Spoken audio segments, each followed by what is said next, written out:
అధికారంలో ఉన్న పార్టీ వాళ్ళకి సంబంధించిన వాళ్ళతో కమిటీలు వేసి అదే దాతృత్వ కమిటీలు, అదే ధర్మకర్తృత్వ కమిటీలు, అదే ధర్మసత్రాల కమిటీలు అని చెప్పేసేసి ఆలయాల మీద పెత్తనం హిందువులకే అని చెప్పి చివరికి రాజకీయ పెత్తనం అవుతుంది.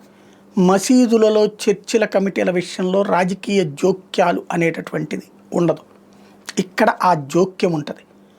మసీదులు చర్చిల విషయంలో ఆస్తులు వాళ్ళ సొంతాని అవుతాయి, బట్ ఇక్కడ ప్రభుత్వాన్ని అవుతున్నాయి. ఇదే అతిపెద్దదైనటువంటి సమస్య. తమిళనాడులో మరింత ముదురున్నటువంటి సమస్య. చివరికి అక్కడ ఏం చేయాలన్నా అటు అన్యమతస్థుల అనుమతులు అవసరమవుతున్నాయి, ఇటు ప్రభుత్వము నిరంకుశ వ్యవహార శైలితో ఉంది. దాంతోనే భారతీయ జనతా పార్టీ అక్కడ కీలకమైనటువంటి ప్రకటన చేసింది. మరొక స్వతంత్ర సమరం అవసరం, హిందువులు తమ స్వతంత్రం కోసం పోట్లాడుకోవాల్సినటువంటి పరిస్థితి వచ్చింది అంటున్నారు నయినార్ నాగేంద్ర, తమిళనాడుకి సంబంధించినటువంటి భారతీయ జనతా పార్టీ రాష్ట్ర అధ్యక్షుడు. ఖచ్చితంగా దేశవ్యాప్తంగా ఈ పరిస్థితులు తలెత్తుతున్నాయి అని చెప్తున్నారు ఆయన.